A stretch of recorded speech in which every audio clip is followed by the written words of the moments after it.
그들의 열매로 그들을 알리라라는 제목으로 오늘 말씀을 한번 전하도록 하겠습니다. 지난 한 주간은 정말 우리 모두가 아주 힘겨운 시간들이었을 겁니다.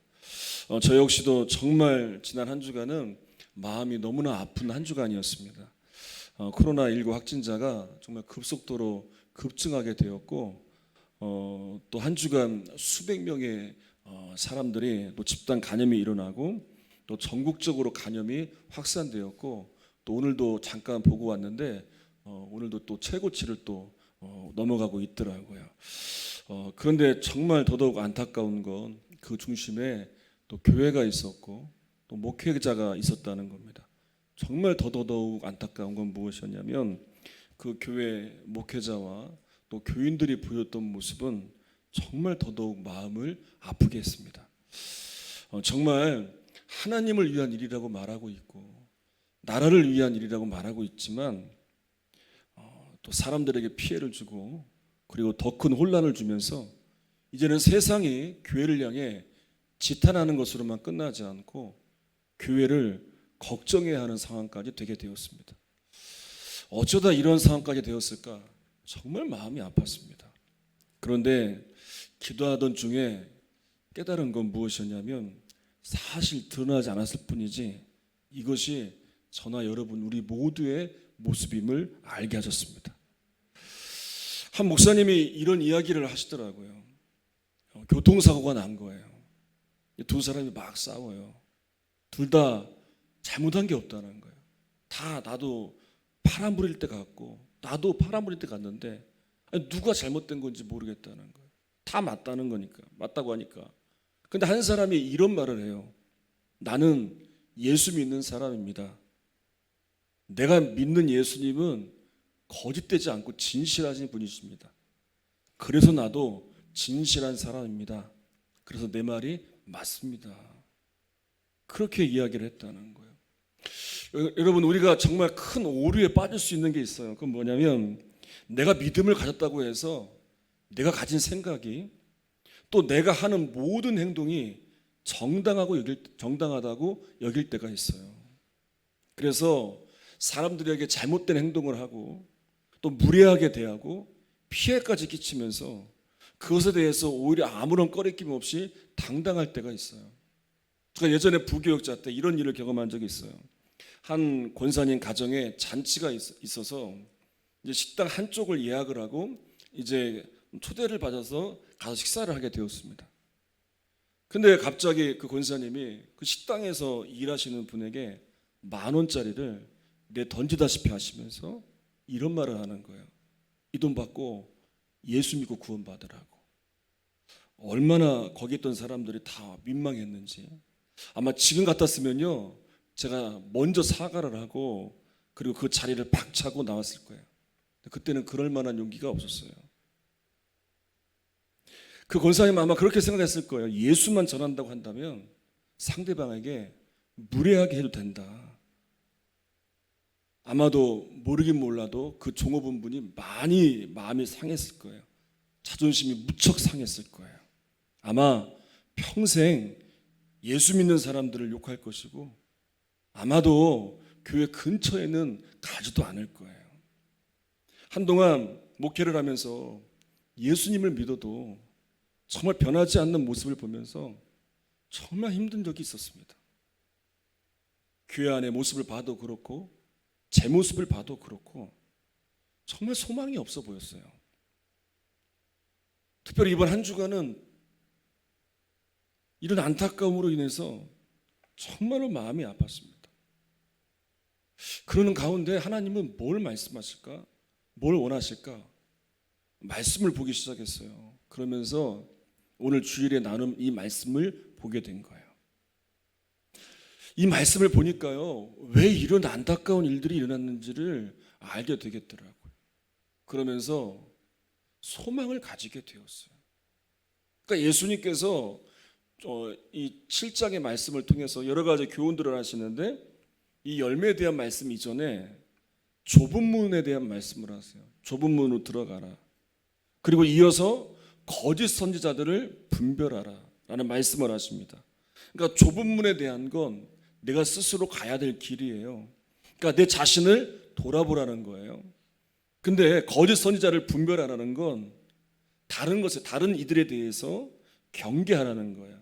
그러니까 내 자신만 경건하고 내 자신만 믿음을 잘 지킨다고 그 믿음이 온전해지지 않는다는 거예요. 왜냐하면 우리 주변에는요, 우리 믿음을 변질시키고 우리 믿음을 무너뜨리려는 여러 방해의 요소들이 있어요. 그 중에 하나가 오늘 본문에서 말씀하고 있는 거짓 선지자예요. 15절을 한번 다시 한번 읽어보겠습니다. 시작. 거짓 선지자들을 삼가라. 양의 옷을 입고 너에게 나아오나 속에는 노략질하는 일이라. 자, 삼가라는 말은요, 단순히 그냥 조심해라, 주의해라 이 정도가 아니에요. 거짓 선지자에게 마음을 두지 말고 그들에게서 과감히 돌이켜라 라고 하시는 말씀이에요. 여러분, 선지자는 누굽니까? 하나님으로부터 부름받은 사람들이에요. 그러니까 하나님의 특별한 소명을 부여받고 하나님의 뜻과 하나님의 말씀을 전해야 될 사람이 바로 선지자예요. 그 거짓 선지자는 하나님으로부터 소명을 받질 않았어요. 하나님이 부르신 적이 없어요. 그런데 받은 것처럼 위장하고 거짓된 내용을 하나님의 뜻으로 전하는 자들이 거짓 선지자예요. 그러니까 본문에서는 거짓 선지자들을 이렇게 표현을 해요. 뭐라고 표현하냐면, 잘 들어보세요. 양의 옷을 입은 노략질하는 뭐예요? 일이다, 일이. 여러분, 일이요, 일이. 일이는 바뀌지 않아요. 그런데 겉으로는 양의 옷을 입었다는 거예요. 그럴듯하게. 사실 우리가 거짓 선지자를 분별하는 건 쉽지 않아요. 왜냐하면 양의 옷을 입고 다가오기 때문에 그래요. 정체를 도무지 알 수 없어요. 그런데 분명히 그 속에는 노략질하는 일이와 같이 숨겨진 의도가 있어요. 그래서 결국 노략질하는 일이처럼 그 목적은 성도에게서 원하는 것을 빼앗는 데 있는 거예요. 거짓 선지자를 일이라고 표현하는 이유가 있습니다. 당시 팔레스틴 지역에 많은 피해를 주는 동물이 바로 일이었어요.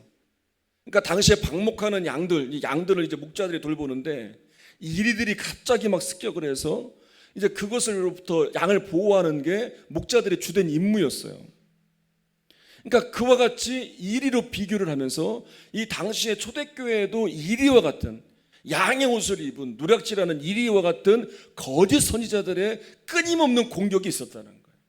뿐만 아니라 오늘날까지도, 또 아니 지금도, 앞으로도 계속해서 노략질하는 일이, 그럴듯한 모습으로 양의 옷을 입고 노략질하는 이 거짓 선지자들의 공격은 계속되고 있다는 거예요. 그렇다면 여러분, 양의 옷을 입은 이 거짓 선지자들 어떻게 분별할 수 있겠습니까? 16절에서 말씀을 하고 있어요. 같이 한번 읽어보겠습니다. 시작. 그들의 열매로 그들을 알지니 가시나무에서 포도를 또는 엉겅퀴에서 무화과를 따겠느냐. 자, 주님의 말씀은 간단해요. 거짓 선지자, 양의 옷을 입은 거짓 선지자 어떻게 분별할 것인가? 분별할 수 있다는 거예요. 그들의 열매로 그들이 진짜인지 거짓인지 알 수가 있다는 거예요. 거짓 선지자가 철저하게 자신을 위장을 해서 자신이 원하는 목적을 성도들에게서 빼앗아 가지만, 그래서 쉽게 자신의 정체를 드러내지 않지만, 분별하기 쉽지 않지만 드러나는 열매들을 면밀히 점검해 보면 그 정체를 확실히 알 수 있다는 거예요. 그러니까 여기서 쓰인 열매라는 단어를 한번 찾아봤어요. 어떤 의미가 있느냐? 자, 열매는 어떤 의미가 있느냐? 그 단어가 뭐냐면 헬라어로 카르포스란 단어인데요. 그러니까 성경에서 쓰여진 이 단어가 쓰여진, 이 열매라는 단어가 쓰여진 곳곳을 찾아보면 이런 뜻을 표현할 때 많이 써요. 영적인 또 심리적인 영역의 결과를 뜻할 때 이 열매라는 단어를 사용하더라고요. 한마디로 말하면 이거예요. 영적 유익을 나타날 때. 여기서 말하는 열매는요, 영적 유익. 이 거짓 선지자들을 분별할 수 있는 방법은 뭐냐면 영적인 유익이 있는가, 이걸 보면 분명히 알 수 있다는 거예요. 그러면 또 이렇게 또 생각해 볼 수 있습니다. 그렇다면 어떤 열매가 영적 유익이 있을까? 우리는 말씀을 또 보는 거예요. 말씀에서 또 찾아가 보면 갈라디아서 5장에서 분명히 말씀하고 있어요. 어떤 열매가 영적 유익이 있는지. 갈라디아서 5장에 나오는 열매에 대한 말씀을 보면 알 수 있는데 한번 5장 19절로 21절을 한번 읽어보겠습니다. 시작. 육체의 일은 분명하니 곧 음행과 더러운 것과 호색과 우상숭배와 주술과 원수 맺는 것과 분쟁과 시기와 분냄과 당 짓는 것과 분열함과 이단과 투기와 술 취함과 방탕함과 또 그와 같은 것들이라. 전에 너희에게 경계한 것 같이 경계하노니 이런 일을 하는 자들은 하나님의 나라를 유업으로 받지 못할 것이요. 자, 아무리 겉으로는요 그럴듯하게 양의 옷을 입고 가장했다 할지라도 그 속에 육체의 욕망을 이루고자 한다면 반드시요 육신의 열매로 드러나게 돼 있어요. 아무리 감추고 감춰도요 드러나게 돼 있어요. 열매로요. 그 열매는 뭐냐? 육신의 열매는 뭐냐? 원수 맺고 분열하고 시기하고 분내고 당짓고 분열하고 투기하고 방탕하고, 결국 이 육신의 열매로 가득한 것은 하나님 나라를 유업으로 이어받지 못한다는 거예요. 이것으로서 우리는 분별할 수 있다는 거예요. 그래서 고린도전서 5장에 보면요 사도 바울이 성도들에게 이런 권면을 해요. 열매를 보면서 육신의 정욕적인 열매로 가득한 사람들과 사귀지도 말라. 아예 징계하면서 내어 쫓으라 라고까지 말합니다. 그리고 일꾼을 세울 때 이런 기준을 가질 것을 말씀해요. 시간을 둬라. 무조건 세우지 말고 시간을 두고 열매를 면밀히 살펴라. 그리고 나서 그 열매를 보고 세워라. 그렇게까지 권합니다. 여러분, 사람들은요 보여지는 외적인 모습을 중요하게 여깁니다. 그런데 주님은요 성경을 통해서, 말씀을 통해서 우리가 분명히 가르쳐줘요. 주님은 열매를 보신다는 거예요. 그 사람의 속사람의 변화를 통해서 나타나는 이 열매를 보시는데 이 속사람의 변화를 통해 맺어지는 이 성숙한 열매를 주님은 보기를 원하세요. 그래서 우리가 맺어야 될 열매가 무엇인지를 말씀하고 있어요. 바로 이거예요. 이 열매를 맺어야 돼요. 갈라디아서 5장 22절로 23절을 읽어보겠습니다. 시작. 오직 성령의 열매는 사랑과 희락과 화평과 오래 참음과 자비와 양성과 충성과 온유와 절제니 이 같은 것을 금지할 법이 없느니라. 자, 분명한 우리가 맺어야 될 열매들을 말씀하고 있는데, 그런데요 우리가 예수를 믿고 나서도요 우리가 또 직분을 가졌어도 집사가 되고 권사가 되고 장로가 되고 목사가 돼도 왜 양의 옷을 입은 척하고 있지만 그런데 육신의 일들만 가득하고 있는가? 이 문제가 왜 해결되지 않는가? 우리가 많이 고민을 했을 겁니다. 왜 성경에서 말씀하고 있는 이런 열매는 없고 온통 육신의 열매들만 가득할까? 왜 그럴까? 왜? 이 땅에 보여지는 교회의 모습들이 왜 이런 육신의 열매들만 가득할까? 라는 정말 안타까운 마음을 가진 적이 있을 거예요. 바로 이 문제가 해결이 안 되기 때문에 그래요. 다시 성경으로 가야 돼요. 갈라디아서 5장 24절, 이 문제가 해결이 돼야 돼요. 읽어보겠습니다. 시작. 그리스도 예수의 사람들은 육체와 함께 그 정욕과 탐심을 십자가에 못 박았느니라. 여러분, 십자가에 우리의 육신의 정욕과 탐심을 못 박지 않으면요 아무리 예수를 수십 년 믿어도요, 대단한 직분과 직책을 가졌어도요, 목사가 되었어도요 육신의 일들만 가득하게 될 거예요. 우린 그렇게 될 수밖에 없는 연약한 존재들이에요. 그래서 우리가 평생을 십자가를 바라봐야 되고요, 우리가 평생 주님을 바라봐야 될 이유가 여기에 있는 거예요. 왜냐하면 우리 안에는 끊임없이 육신의 이 욕망을 추구하고자 하는 육신의 일만 가득하기 때문에 이 모든 내 안에서 끌어나오고 있는 이 육신의 일들, 육신의 생각들, 육신의 더러움들을 다 십자가에 못 박아버리고 정말 주님이 주시는 마음과 생각을 붙들어 주의 말씀을 따라, 주의 인도하심을 따라 성령의 열매를 맺어가야 돼요. 빌립보서 4장에 보게 되면 유오디아와 순둥의 이야기가 나옵니다. 몇 번 말씀을 드렸어요. 두 사람은 사도 바울의 너무나 귀한 동역자였어요. 빌립보 교회에는 너무나 충성스러운 일꾼이었어요. 훌륭한 전도자였어요. 그런데 이 두 여인이 교회 안에서 사이가 나빠지게 되었어요. 서로 만나는 것을 싫어해요. 서로 미워해요. 마음이 하나 되지 못해요. 두 사람의 문제가 교회의 문제가 됩니다. 그래서 결국 빌립보 교회에 큰 시험거리가 되고 말아요. 여러분, 이해가 안 돼요. 믿음이 좋은 사람들이고 교회 일꾼들인데 오히려 교회에 큰 시험을 만드는 장본인이 되었어요. 근데 여러분, 우리는 분명히 알아야 돼요. 이 문제가 이 두 사람만 겪는 문제가 아니라는 거예요. 우리도 충분히 경험할 수 있는 문제이고 오늘날 한국교회 안에 산재되어 있는 문제가 바로 이 문제라는 걸 인정해야 돼요. 여러분, 마귀는요, 이런 우리의 약점을 너무나 잘 압니다. 그래서 이런 약점을 잘 이용해서 이렇게 육신의 일들만 가득하도록, 육신의 열매만 넘치도록 미움과 다툼, 분열과 질타, 경쟁과 시기를 일으켜요.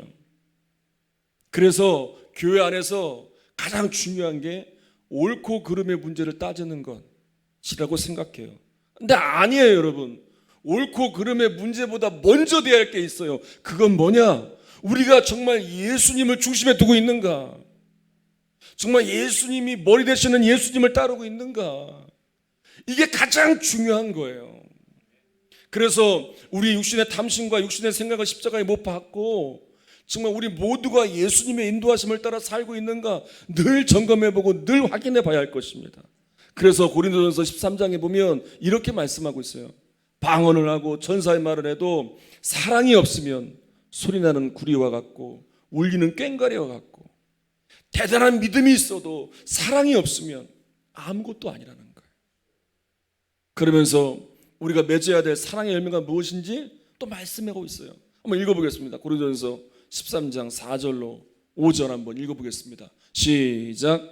사랑은 오래 참고 사랑은 온유하며 시기하지 아니하며 사랑은 자랑하지 아니하며 교만하지 아니하며 무례히 행하지 아니하며 자기의 유익을 구하지 아니하며 성내지 아니하며 악한 것을 생각하지 아니하며. 여러분, 사랑이 빠져버리면, 우리가 사랑이 없으면 우리도 모르는 사이에 옳고 그름만 따지는 무서운 사람이 될 수가 있어요. 바리새인들을 보면 잘 알 수 있습니다. 바리새인들이 잘한 게 뭡니까? 그들은 옳고 그름에 대한 문제를 따지는 거였어요. 근데 예수님은요, 아니었어요. 가장 천대받는 세리, 장녀들, 그들을 사랑하고 그들을 받아주세요. 근데 스스로 옳다고 여기던, 스스로 의롭다고 여기던, 그것을 너무나 자랑스럽게 여기던 바리새인들은요, 오히려 예수님께서 강하게 책망하십니다. 왜냐? 그들은 옳고 그름만 따질 줄 알았지 진정한 사랑의 열매가 없어요. 그 청년 바보 의사, 이게 나오는 이 책의 내용 많이 얘기했을 겁니다.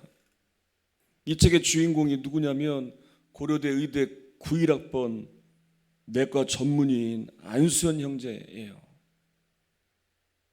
2000년도에 의사들이 파업이 일어났을 때, 그러니까 이분은 혼자 가운을 입고 병원을 지키면서 진료실에서 환자들을 돌보았다는 거예요.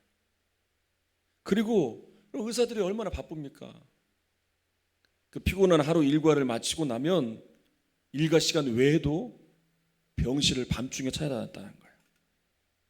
환자들을 위해서 기도해주고, 그리고 찬양 테이프를 사서 직접 선물해주고, 그리고 보면 또 의료비가 없는 가난한 환자들이 보이면 자신의 사비로 환자들의 병원비를 대신 내주고, 또 사정이 넉넉지 않은 후배들을 보면 식사비도 대주고 또 여러 가지로 도와주고, 그리고 병원에서 일하시는 분들, 환자나 보호자뿐만 아니라 간호사, 식당에서 일하시는 분, 주변의 모든 사람들에게 늘 그렇게 선물을 보냈다는 거, 그리고 늘 그렇게 격려해 주었다는 거예요.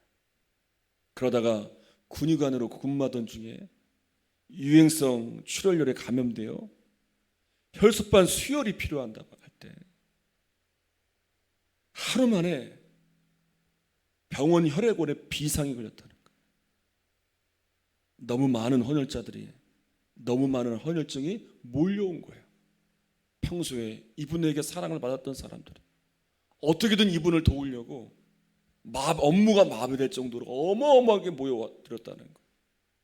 근데 너무나 안타깝게도 고침을 받지 못하고 하나님의 부름을 받게 되었어요. 33세의 젊은 나이에. 그리고 장례를 치르는데 사람들이 깜짝 놀랐다는 거예요. 얼마나 많은 사람들이 몰려오는지.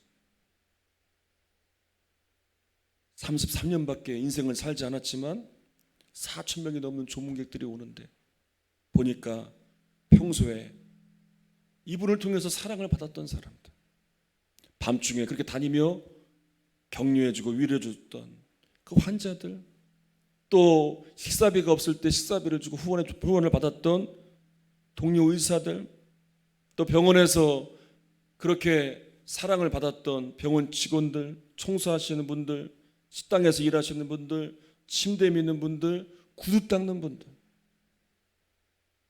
모두가 다 이분의 장례식장에 찾아온 거예요. 그러면서 구두를 닦는 분이 그런 말을 말씀하셨다는 거예요. 자기가 오랫동안 병원 앞에서 구두를 닦았는데 자신에게 허리를 굽혀서 인사한 사람은 이분 한 분이었다는 거예요. 아무도 자신을 인정해 주지 않았지만 이 의사분은 자신을 그렇게 인정해 주면서 늘 항상 허리를 굽혀서 인사해 주었다는 거예요. 요한복음 13장 35절에 이렇게 말씀을 하고 있습니다. 우리 같이 한번 읽어보겠습니다. 시작. 너희가 서로 사랑하면 이로써 모든 사람이 너희가 내 제자인 줄 알리라. 주님께서 명하신 사랑은 주님이 우리에게 행하신 사랑입니다. 이 사랑은요, 원수까지도 용납할 수 있는, 죽기까지 사랑할 수 있는 이 사랑으로 사랑하라는 거예요. 그리고 그 사랑의 열매로만 주님의 제자임이 증명이 된다는 거예요. 여러분, 오늘날 이런 사랑으로 한국교회가 이런 사랑으로 세상을 섬긴다면 이 세상은 분명히 달라질 겁니다. 특별히 이렇게 어려움을 당하고 있는 이 시대에 주님이 말씀하신 이 사랑으로, 이 위기 때 이렇게 사랑으로 섬긴다면 세상에 미치는 영향력은 어마어마할 겁니다. 하나님께서 교회를 향해서 우리들에게 기대하시는 모습이 바로 이런 모습임을 말씀을 준비하면서 깨닫게 되었어요.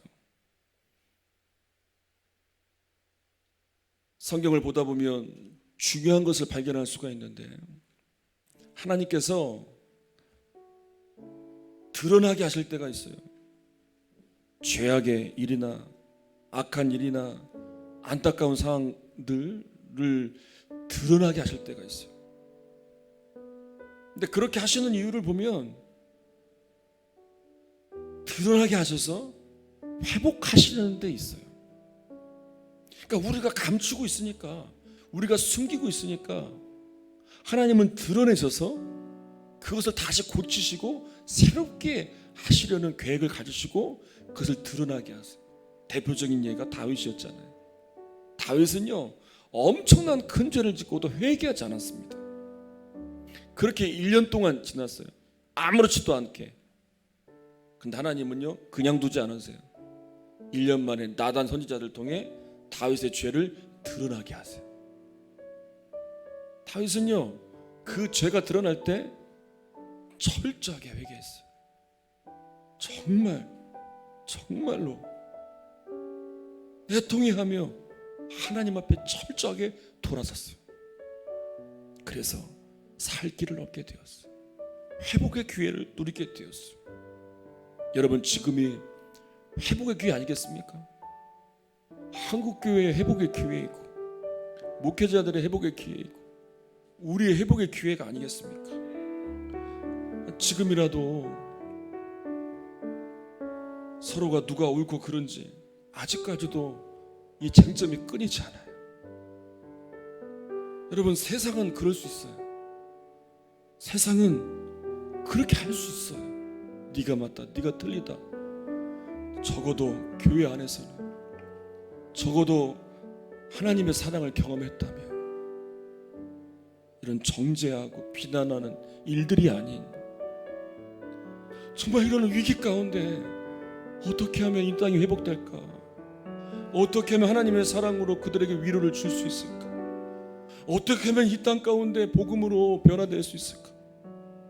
이런 마음을 가지고 정말 이 땅을 회복시키는 데 나아가야 되지 않겠습니까?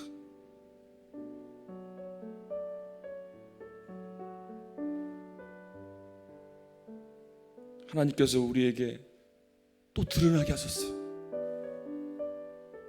우리가 어떠한지 드러나게 하셨어요. 우리의 열매가 어떤 열매인지 드러나게 하셨어요. 이제 하나님 앞에 정말 솔직하게 나아가면서 우리의 교만한 죄를 회개하고 내가 옳은 대로 또 내 욕심대로 살았던 죄를 회개하고 정말 하나님의 뜻을 구하며 나라를 위해 기도하고 예수님이 가신 그 길을 따라 이제 아름다운 열매를 맺어야 할 때입니다.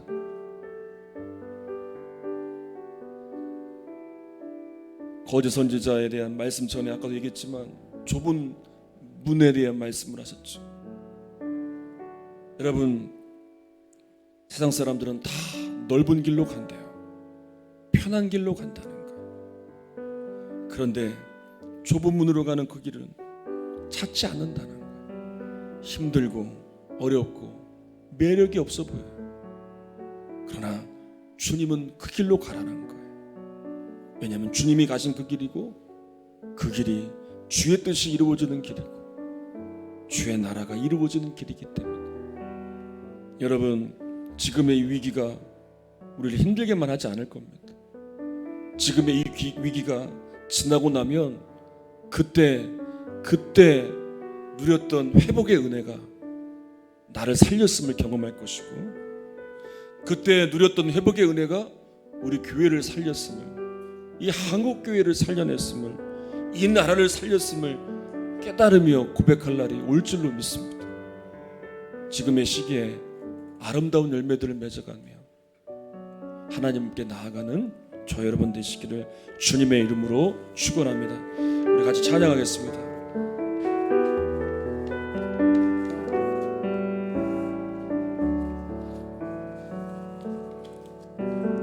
화려하지 않아도 정결하게 사는 삶, 가진 것이 적어도 감사하며 사는 삶, 내게 주신 작은 일 나눠주며 사는 삶, 이것이 나의 삶의 행복이라오.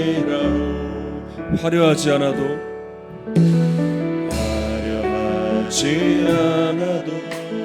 정결하게 사는 삶, 가진 것이 적어도 감사하며 사는 삶, 내게 주신 작은 일 나눠주며 사는 삶, 이것이 나의 삶의 행복이라오.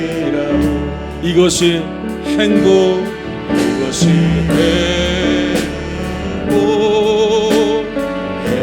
행복이라오. 세상은 알 수 없는 하나님 선물, 이것이 행복이라오. 하나님 자녀로 살아가는 것, 이것이 행복이라오. 눈물 날 일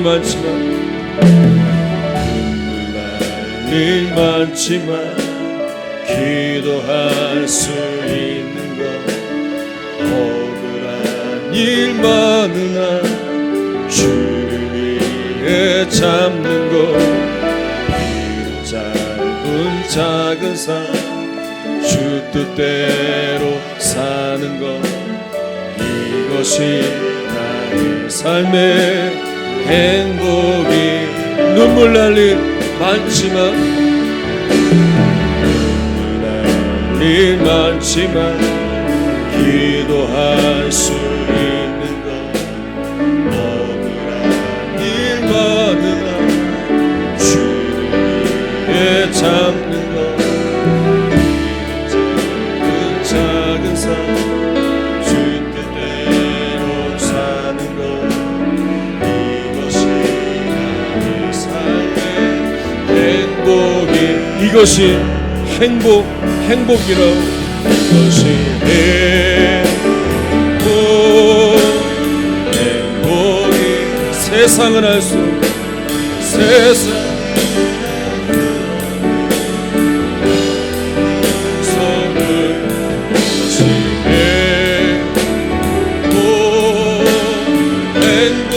행복이라고. 하나님의 자녀로 살아가는 것, 이것이 행복. 이것이 행복이라고. 이것이 행복이라고.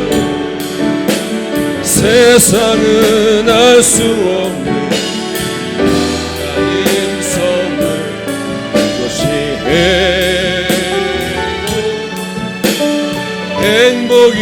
행복이라고.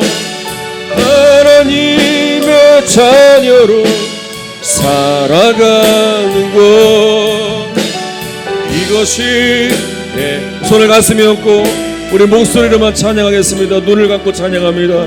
이것이 행복이라. 세상은 알 수 없는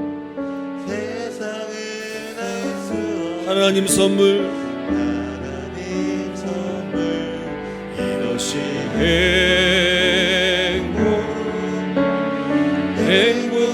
행복이라고. 하나님의 자녀로 살아가는 것, 이것이 행복이. 눈을 감은 채로 우리 말씀을 한번 잘 기억해 보세요. 여러분, 지금까지 우리는 예수님을 어떻게 믿어왔습니까? 정말 겉으로는 양의 옷을 입었지만 우리 안에 더러운 이리가 가득하지 않습니까? 우리 인간적인 욕심과 욕망, 탐심, 이기적인 생각과 교만한 생각을 가지고 나한테는 관대하지만 다른 사람을 향해서는 정죄하고 비난하고 미워하고 시기하고 육신의 열매만 가득하지 않았습니까? 먼저 나를 돌아봅시다. 내 안에 정말 성령의 열매들이 넘쳐납니까? 예수님의 십자가를 바라보면서 모든 육신의 것들은 다 십자가에 못 박아 버리고 서로 사랑하는 주님의 말씀처럼 성령의 열매들을 가득 맺어왔는지 우리의 모습을 점검해 봅시다. 그리고 주님의 말씀에 한번 귀를 기울여 보세요. 주님께서 나의 마음 가운데 뭐라고 말씀하시고 또 나에게 무엇을 원하시는지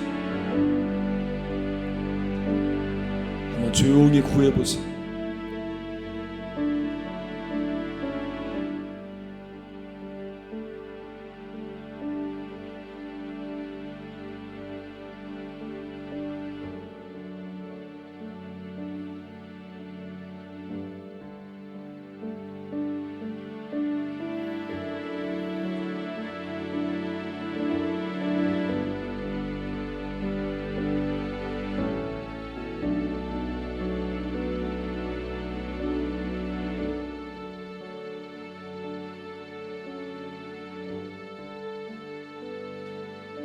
주님,